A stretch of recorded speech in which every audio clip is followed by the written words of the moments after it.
luta continua, if you know the phrase, the struggle continues. Yes, we are continuing our mission to locate some suitable arrangements, living arrangements in ChahDoh here in Accra, Ghana. And you can see this nice compound secured behind a gate.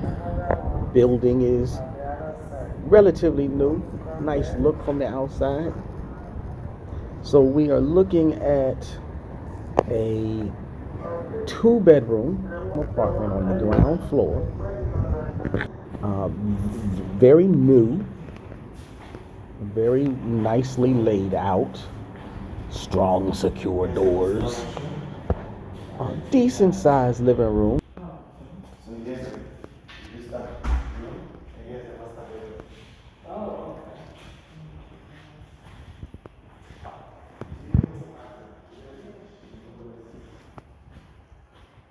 Decent size kitchen. It has a back door. You get your AC. The back door steps out. This is where your other appliances will go. You see the sink, your electrical sockets, your cabinets.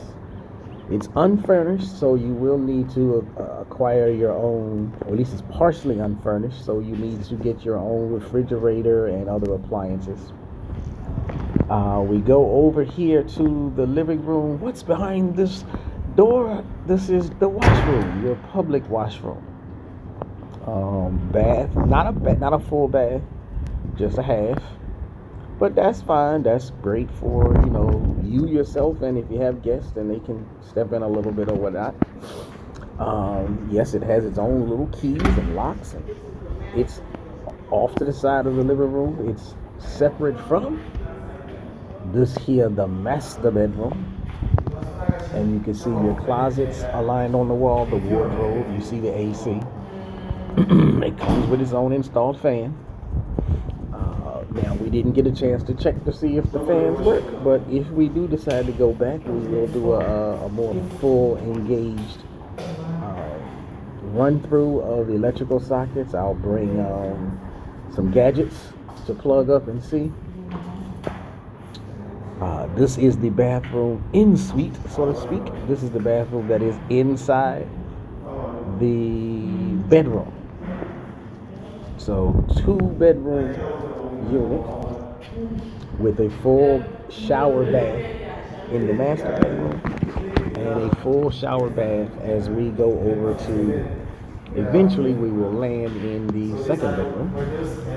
And there's the wardrobe, the AC, the fan, the electrical outlets and wires so that you can hook up your own whatnots. This is the outside, so if you step outside each of the bedrooms, then this is your little, it's not a yard, it's not a lawn, but this is your little backyard walking space. You may not be able to do too much with it, but it's there. You see what it looks like.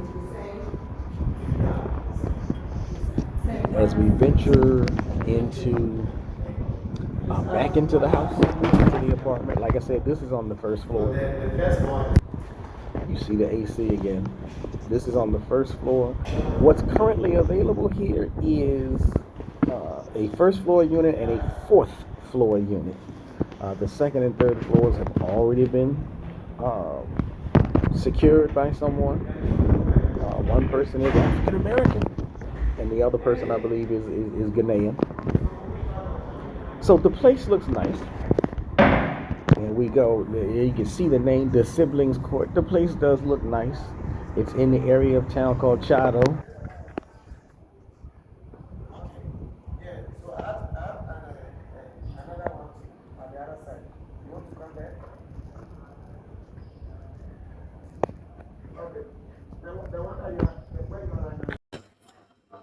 So where did we begin?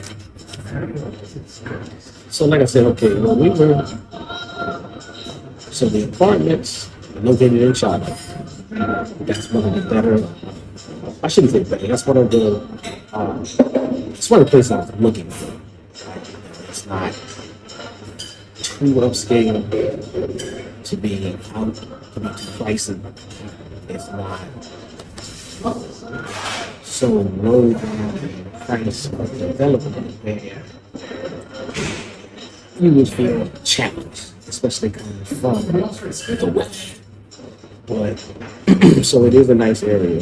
The apartment building, so like I said during the first part of the video, the apartment is nice. The biggest trick for me is, and this is what you gotta look at. Right now it's being called the Diaspora tax. So that's what you want to look at. If you can, what you need to do is network with some Canadians, have them do more of the legwork, have them do more of the talking and negotiating for you. Because what you will see is, especially if you have like, you know, hey, it is what it is. Landlords, they're pure capitalists, just like in the States. So they want every dollar they can make. So they will act funny. And I say that because, you know, in text, like I had a Ghanaian reach out and make the first contact for the apartment. Everything was okay. They passed it down to me, and in text message, the commentary was 7,007. Now, depending on how you feel about 7,007, you know, it's in the $600 US range. So that could be, you know, that could be your sweet spot. That could be too high for you. It could be too low. That's up to you. You figure out what's your particular price range. For me, I'm looking for 300 to 500 USD, give or take, depending on location, amenities. Now, when I say amenities, I don't just mean, you know, amenities inside the unit that you will sign up for leasing. I mean neighborhood amenities. You know, paved road mounting, close proximity to a grocery store, Milcom, ShopRite, China Mall, what have you. So, you know, infrastructure is to some extent, I mean, by all rights, it's probably different from amenities themselves, but this is the package I'm trying to put together. So, again, in text message, that apartment, that lane road, said 7,000, 7,007. And once we were eye to eye, face to face, voice to voice, his entire conversation was, so here's what you get for 8,500 cedis. Now, I'm not the type where I'm gonna call you out face to face right then and there. Unless, you know, if it really pulls on my heart, yeah, I'll do that. I'm I'm already walking into this skeptical and not necessarily sure that I even wanted it anyhow. So now, if I really wanted it, then I'd probably be like, hold up, bro. I got the text message right here when you said 7. Where's 85 coming from? But I'm like, since I'm already walking into it, it's probably not for me anyhow. Like I said, it is above the range that I had initially. It's above the range that I started. So, in that regard, I'm like, look, you know, if we start off in the $300 range, and when I show up, it's $400, okay, I might address that, or I might say, look, since we're at the bottom of my range, anyhow, maybe I can fluctuate a little bit higher. But when you start, you're already starting at essentially twice my budget. You know, whether he knows that or not, to some extent, is immaterial. Because in the text, he started at 7. So I'm like, okay, you know, I already see enough to not want to sign. I see enough in this one to make me want to sign. And say, okay, well, this is mine for a year, let's rock and roll.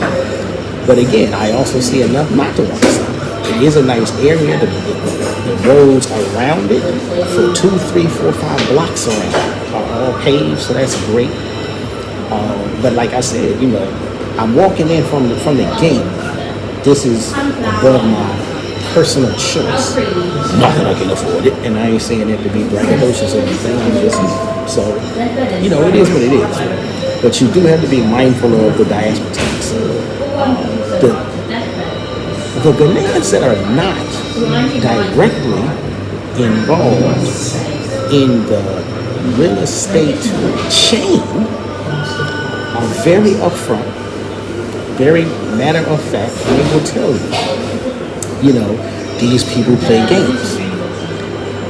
And so, and they say this because these people play games with them. So if they're already accustomed to jacking prices up to fellow natural born citizens, of course you can expect them to try to play double time on someone not born in the country.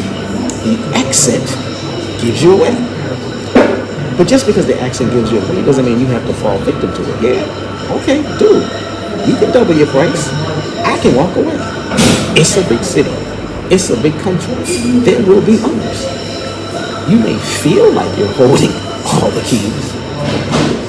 And literally you're holding all the keys, and you can keep on holding all the keys. Because, again, like for me, part of my desire, part of my mission is to just at least help level the playing field, help people understand that you will be quoted a higher price. You don't have to accept it. You can negotiate things, and you can build your network so that you can get better deals.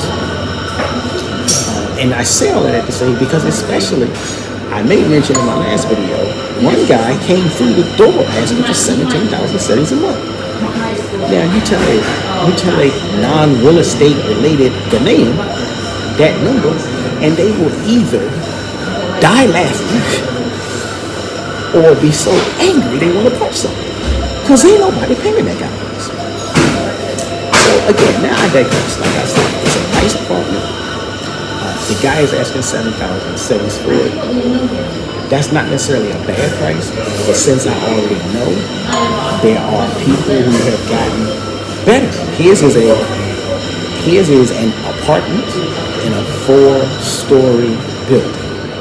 I know people that have gotten houses on their own compound for less than he wants, and in the same area. So again, knowledge is power.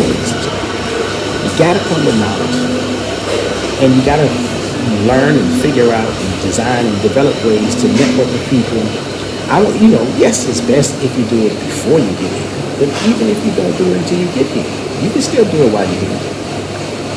Especially if you're one of the social butterfly kind of people, you can get out there and you can hustle up and make some network, and you can get this thing done. But like I said, this is ChahDoh. This is ChahDoh's Getting Proper Perspective. Make sure if you're tuning in, listening, hit the like button, drop a comment, tell me where you're listening from. Tell me what you think about my commentary. Tell me what you think about the apartment that you just saw me walk through. And keep it real, hit the like button, hit on the notifications so you catch the next one, and I'll be talking to you.